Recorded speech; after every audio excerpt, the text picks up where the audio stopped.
नमस्कार, प्रणाम। मैं राम सिंह भंडारी, गुरु राम सिंह, साहित्य से चेतना, स्वास्थ्य पत्रिका मंच की ओर से आपका स्वागत करता हूँ। तत्र देवो स्वयं शंभो पर्वताकारता कथा।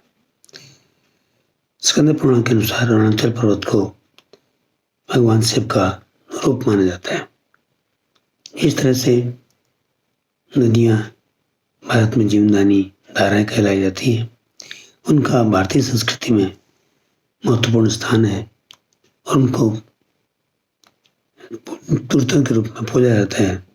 उसी तरह से पर्वतों का भी हमारे भारतीय इतिहास में, वैदिक संस्कृति में महत्वपूर्ण स्थान है। भारत में अनेक पर्वतमालाएं हैं, छोटी बड़ी। आज हम सचेतना यूट्यूब चैनल के माध्यम से आपको भारत के मुख्य 7 पर्वतों के बारे में एक संक्षिप्त जानकारी देना चाहेंगे, जो कि इस प्रकार से। हिमालय पर्वत। भारत का सर्वप्रथम पर्वत हिमालय पर्वत है, जिसको पर्वतों का राजा गिरिराज कहा जाता है।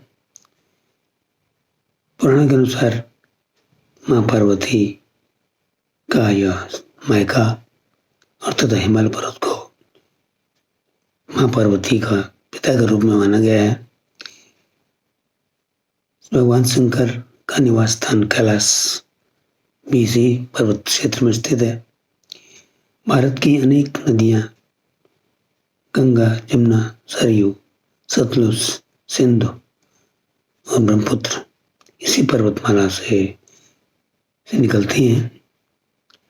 भारत के और उत्तराखंड के 4 प्रमुख धाम बद्रीनाथ, केदारनाथ, गंगोत्री, जमुनोत्री इसी पर्वतमाला क्षेत्र में स्थित हैं, जो करोड़ों लोगों की आस्था का केंद्र रही है।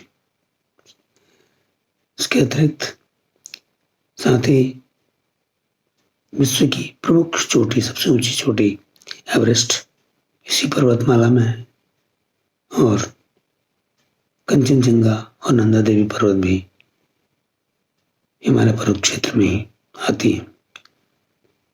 दूसरा पर्वत विंध्याचल पर्वत है।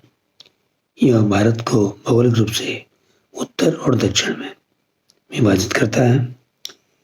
इस पर्वतमाला में चित्रकूट, विंध्याचल आदि पवित्र स्थल आते हैं तथा यहाँ से निकलने वाली नदियाँ शिप्रा, दुर्गावती,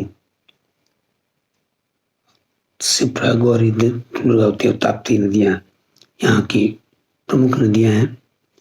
महेंद्रांचल पर्वत, महेंद्रगिरी पर्वत विश्व कहा जाता है।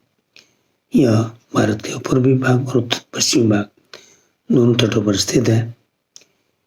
कहा जाता है यहाँ पर परशुराम जी ने यहाँ निवास किया था।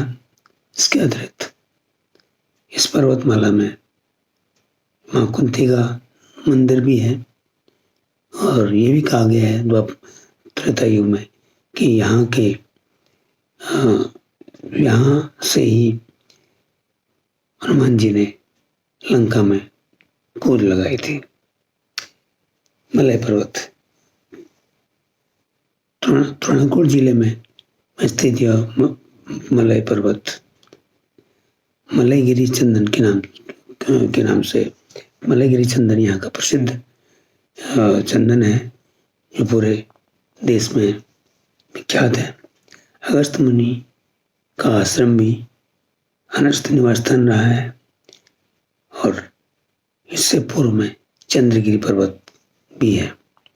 चित्रकूट पर्वत, पुराणों में चित्रकूट पर्वत की बहुत महिमा है और महर्षि वाल्मीकि ने कहा था कि जब जब मनुष्य चित्रकूट पर्वत में दिखता रहता है, उसके सारे पाप धुल जाते हैं, वो कल्याण के रास्ते पर चलता रहता है। पारिजात पर्वत, यह 7 कुल पर्वतों में महत्वपूर्ण स्थान रखता है। इस पर्वत की यहाँ मार्कंडेय ऋषि ने का आश्रम रहा, जहाँ उनको बालमुकुंद जी के दर्शन हुए थे और ये भी कहा जाता है कि यहाँ पर तारकासुर ने इस पर्वतमाला की कंदराओं में कई वर्षों से तपस्या कर ब्रह्मा जी को प्रसन्न किया था। शक्तिमान पर्वत, इसको शक्ति पर्वत भी कहते हैं। यह मध्य प्रदेश से लेकर बिहार तक फैला हुआ है और इसमें अनेक औद्योगिक नगर इसी पर्वत क्षेत्र में पड़ते हैं। इसके अतिरिक्त भारत के अन्य मुख्य पर्वतों में गोवर्धन, ऋषिमूलक और अरुणाचल और रेवतगिरी पर्वत हैं, जो कि हमारे भारतीय इतिहास में और पौराणिक काल में इनका महत्वपूर्ण स्थान है। तो आज के इस संक्षिप्त विवरण में श्री चेतना के द्वारा आपको यहाँ पर दिया गया है। आपसे प्रार्थना है कि इस YouTube चैनल को सब्सक्राइब करें, लाइक करें और श्री चेतना द्वारा वैदिक संस्कृति और सनातन धर्म के प्रचार में हमारा सहयोग करें। धन्यवाद। नमस्कार।